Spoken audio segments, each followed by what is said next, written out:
Halo Bapak dan Ibu pengelola madrasah di seluruh Indonesia. Sebentar lagi kita akan memasuki masa ujian, sebuah momen yang krusial banget ya. Nah, karena itu, hari ini kita akan langsung kupas tuntas panduan resminya, prosedur operasional standar atau kita kenal sebagai POS untuk ujian madrasah tahun 2026. Yuk kita mulai. Dokumen yang kita jadikan acuan ini bukan sembarang panduan loh. Ini adalah keputusan resmi dari Direktur Jenderal Pendidikan Islam. Artinya apa? Artinya, inilah satu-satunya sumber kebenaran, satu-satunya kitab suci yang jadi pedoman untuk semua madrasah, mulai dari tingkat ibtidaiyah, tsanawiyah, sampai aliyah di seluruh Indonesia. Jadi pertanyaannya sekarang, apa aja sih poin-poin kunci di dalam dokumen tebal ini yang wajib, kudu, harus Anda kuasai?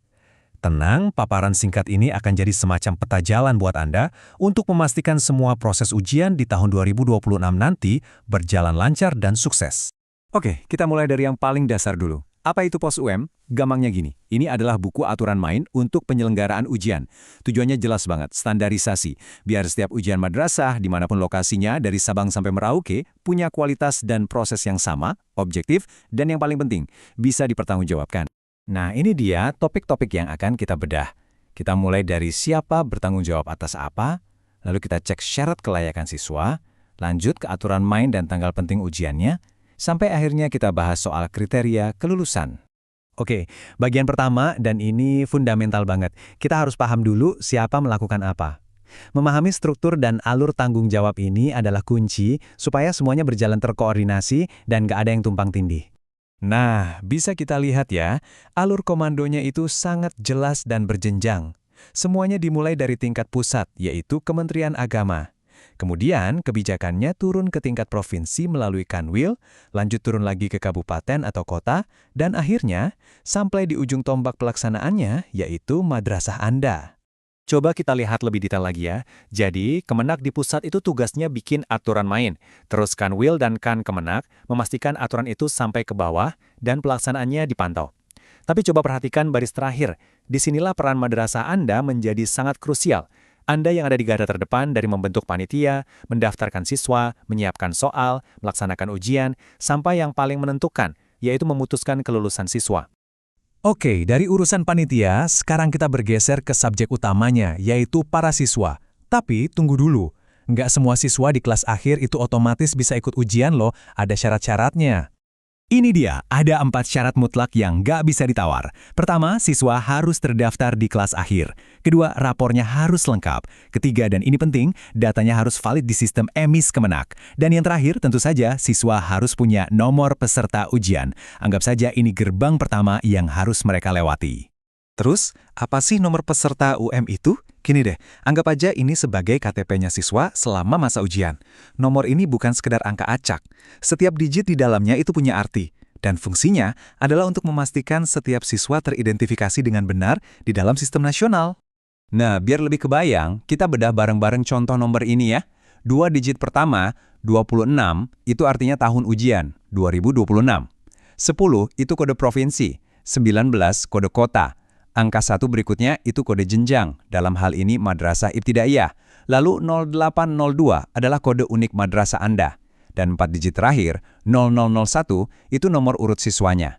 Rapi dan terstruktur banget kan? Sekarang, kita masuk ke jantung pelaksanaannya. Salah satu hal paling menarik dari POS UM 2026 ini adalah otonomi dan fleksibilitas yang diberikan kepada setiap madrasah. Ini kabar baik banget. Lihat deh, pilihan yang Anda punya, ujian itu nggak harus melulu tes tertulis di atas kertas. Anda bebas banget mau pakai portofolio, penugasan, ujian praktek, atau bentuk-bentuk kreatif lainnya yang paling pas untuk mengukur kemampuan siswa Anda. Bahkan, POS ini sangat menyarankan untuk mengkombinasikan berbagai format ini. Tujuannya, biar penilaiannya lebih utuh dan komprehensif. Soal jadwal, Kemenak juga memberikan fleksibilitas. Jadi, nggak ada tanggal yang saklek.